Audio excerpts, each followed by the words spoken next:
হযরত ওমর রাদিয়াল্লাহু তাআলা একদিন ঘরের মধ্যে বসে হিসাব নিকাশ করতেছেন, কেউ ঘরে ঢুকতে পারবে না। ওনার ছেলে আব্দুল ইবনে ওমর, তিনিও বাইরে দাঁড়িয়ে আছেন, ওয়েট করছেন বাবা যখন ডাক দিবে তখন। কিন্তু হঠাৎ করে ইমামে হুসাইন আসলেন। সুবহানাল্লাহ। দেখতেছেন আব্দুল ইবনে ওমর দাঁড়িয়ে আছে। কি ভাই আপনি দাঁড়িয়ে আছেন? বলে বাবা তিনি ভিতরে কাজে ব্যস্ত। তো ইমাম হোসেন বলেন যে ঠিক আছে, আমার নবীর নওয়াসা জান্নাতে যুবকদের আওয়াজ দেন। কে? তো জান্নাতে মানবেন, দুনিয়াতে মানবেন না? আওয়াজ দেন, মানবেন না? জান্নাতে জেনাদের সাথে থাকবেন, দুনিয়াতে তাজকিরা তেনাদের আলোচনা বেশি করতে হবে, ঠিক না? যুবকদেরকে হোসাইন, ইমাম হাসান হোসেনকে আইডল বানাতে হবে।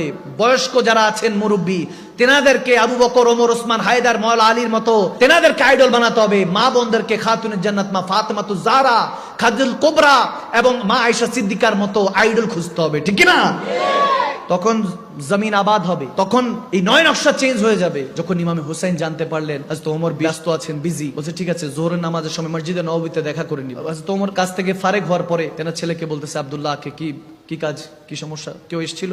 বলে ইমামে হোসেন আসছিল। বলছে বলো নাই কেন আমাকে? বলো নাই কেন? বলি আপনি কাজে মসরুফ ছিলেন, ব্যস্ত ছিলেন। তিনি দৌড়ায় গেলেন। হযরত আব্দুল্লাহ ইবনে ওমর হাদিস বর্ণনা করছেন, এমন ভাবে হযরত ওমর দৌড়ায় গেলেন, ইমামে হোসেনের ঘরের কাছে এসে ডাক দিলেন, ইয়া হুসাইন ইবনে আলী। ইমামে হোসেন বলেন যে আসসালামু আলাইকুম, কেমন আছেন চাচা যান? যেভাবে সম্বোধন করা ডাকলেন, কেমন আছেন আমিরুল মুমিনিন? বলে আপনি গেলেন, আমি কেমনে ভালো থাকি? আপনি গেলেন, আপনি আমাকে বলবেন না? বলে আপনাকে কেমনে বলি, আপনি কাজে ব্যস্ত ছিলেন এসে। বলে আমার ব্যস্ত রেসি কি তেসি, আমার ব্যস্ততার আমি দিয়ে কি করব? আজকে আমি হযরত ওমর, এটার কারণ তো হলেন আপনার নানা জান। তেনার কাছে চেহারা দেখাতে হবে তো কবরে গেলে। তিনি কান্না করে দিলেন, ইয়া হুসাইন। তেনার পাগড়ি পড়ে গেল, বলতেছে আপনি আমাকে বলেন নাই কেন? ইমাম হুসাইন বলছেন সমস্যা নাই, আপনি কেন এসেছেন কষ্ট করে? আজিজিয়া ইনকিসারি আদাব, দেখেন খৌফ, দেখেন ফাত্তাকুল্লাহ মাস্তাতাতুম। আমি সবসময় বলি রু দিয়ে জিসম দিয়ে আল্লাহকে ভয় করতে হবে। আওয়াজ দেন, ঠিক না?